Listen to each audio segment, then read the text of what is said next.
Se nós não mantivermos a nossa vigilância, nós podemos ser influenciados por espíritos. É claro, é evidente que no Poder Judiciário, onde se valoriza demasiadamente a palavra da vítima, onde nós nos deparamos com flagrantes injustiças, é claro que no Poder Judiciário nós não iremos conviver bem com essa tese, a de que os espíritos influenciam as nossas decisões, as nossas ações criminosas.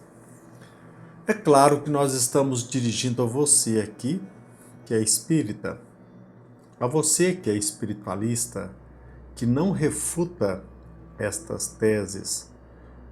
É claro que nós estamos aqui à disposição de todos aqueles que querem estudar, que querem se aprofundar. Mas a verdade é que nós encontramos mais facilidade de levar o nosso pensamento e de divulgá-lo entre aqueles que já partem dessa premissa de que não somente os espíritos existem, que nós sobrevivemos ao fenômeno da morte, como também parte do princípio de que os espíritos podem influenciar os nossos pensamentos. É claro, é evidente que nós, como espíritas, sabemos que isso não serve, essa influência por si só, para exonerar as nossas responsabilidades. O convite de Jesus Cristo é propício quando nos convida à oração e à vigilância. Porque se nós vivermos de forma descuidada, nós responderemos por este descuido.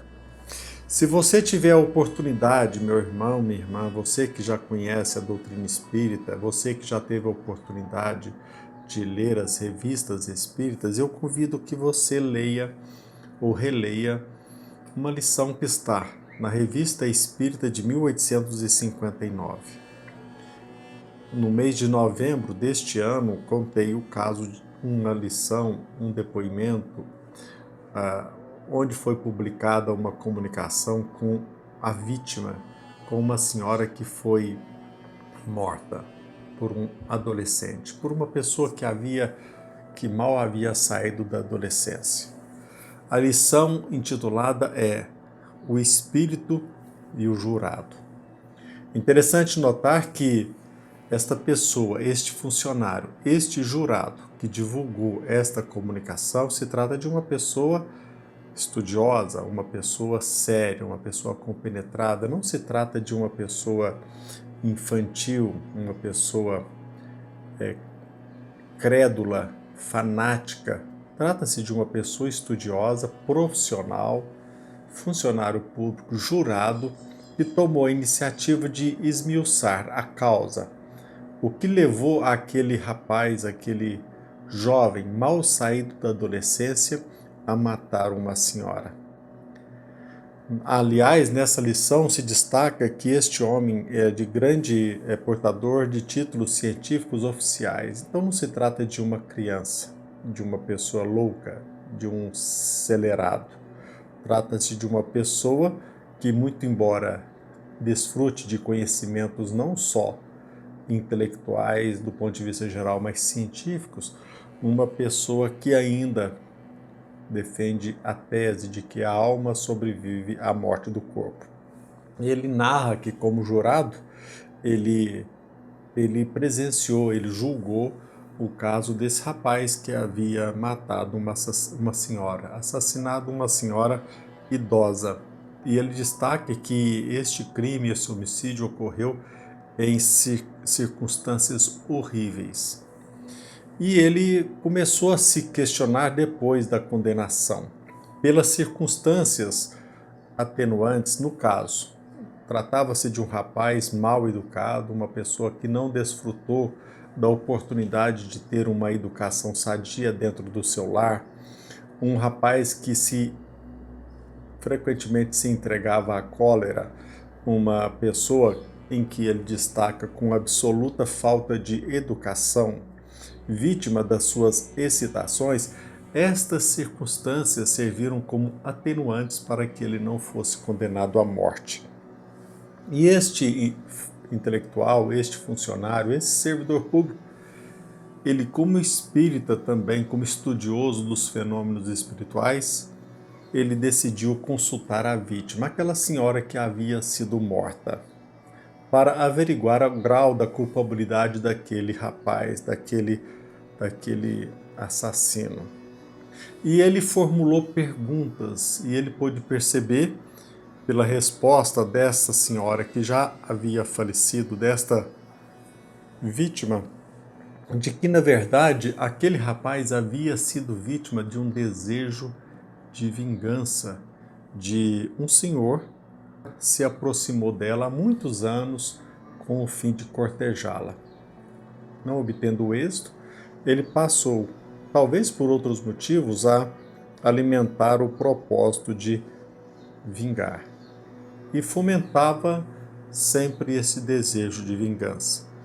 E inspirou aquele rapaz a matar. É verdade que, como se destaca aqui desta lição na Revista Espírita de 1859, no mês de novembro deste ano, que ele poderia, este rapaz, repelir esta influência. Ele podia e devia fazê-lo. Mas ela também destaca que aquele espírito vingativo, que já havia morrido há muito tempo, ele também não iria escolher uma pessoa que estivesse com possibilidade, ou pelo menos alimentasse o propósito de resistir à sua influência. E ela destaca com essas palavras: não teria sobre ele o mesmo poder se o rapaz alimentasse o propósito de resistir a essa influência. Caso não houvesse o rapaz nutrido e entretido durante muito tempo, até mesmo aquele rapaz, sentimentos de inveja, de ódio e de vingança contra aquela senhora e a família dela. Obviamente, o que ela destaca é que esse espírito vingativo, que já estava no plano espiritual e que alimentava o desejo de vingança, ele usou também esses sentimentos ruins, esses pensamentos, a inveja, essas emoções aparentemente assim desimportantes, para que ele pudesse alcançar o seu objetivo. Repetindo, se aquele rapaz se mantivesse vigilante, se ele alimentasse o desejo de repelir aquela influência, ele não teria sido instrumento nas mãos daquele espírito que conseguiu o seu intento, que era assassinar aquela senhora. E nós repetimos sempre que a influência dos espíritos não nos exonera da nossa responsabilidade. Mas nós, como espíritas, nós estamos aqui para usar o produto, os ensinamentos, a proposta espírita, reforçando cada vez mais a mensagem de Jesus Cristo, a nos convidar incessantemente à oração e à vigilância, para que nós possamos vigiar os nossos menores pensamentos, para que possamos nos educar, para que possamos conter as nossas emoções, para que possamos refletir sobre as nossas decisões. E esta senhora, nesta mensagem, este funcionário destaca o conselho que ela nos beneficia, que nós devemos vigiar não somente os nossos menores pensamentos, como também os nossos maus sentimentos, né? Aparentemente, como relata no livro, aparentemente até aqueles mais fugidios, já que estes têm propriedade de atrair para ele espíritos maus e corrompidos, e oferecê-lo fraco e desarmado às suas inspirações culposas. A nossa invigilância, meus irmãos, é uma porta que se abre ao mal. E nós, na maioria das vezes, não compreendemos o perigo que nós estamos enfrentando. A doutrina espírita é um presente, é um benefício para que todos nós possamos perceber que a vigilância dos nossos pensamentos, o hábito devido, as melhores condutas, o pensamento retilíneo, o hábito da oração, a meditação, leituras boas. E repito mais uma vez, a nossa intenção de propiciar aos nossos filhos e a nós mesmos uma educação integral.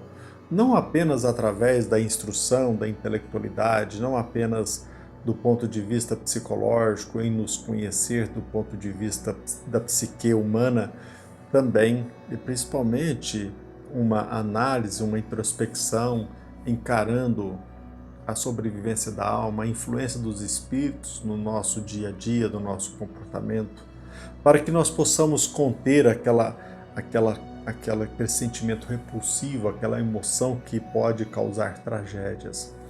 As pessoas riem, às vezes ironizam aqueles depoimentos de assassinos que dizem que foram influenciados por vozes ocultas. Na verdade, nós não, como espíritas, sabemos que existem influências. A doutrina espírita é importante. A doutrina espírita é importantíssima. Como a arqueologia hoje nos beneficia, cada vez mais materializando, cada vez mais demonstrando a excelência do Evangelho, a excelência da Bíblia, a arqueologia e tantas outras ciências como a psicologia. Quanto mais nós estudamos, compreendemos a nós mesmos, nós vamos percebendo a importância da nossa existência. E a influência dos espíritos existem e basta que nós olhemos para o passado e nós vamos perceber que em toda aldeia, em toda tribo, em toda cultura, em toda e qualquer civilização, existem a divulgação ou pelo menos a constatação de fatos rotulados por muitos como sobrenaturais, que na verdade são fenômenos naturais. É claro que o católico, que o evangélico, a quem nós respeitamos em demasia, nós observamos que eles rotulam como influência do demônio, do maligno, e que não deixa de estar certo. Quando nós perdemos o endereço de nós mesmos, nós somos instrumentos daquilo que é indigno. Mantenhamos-nos, pois, vigilantes. A doutrina espírita nos beneficia.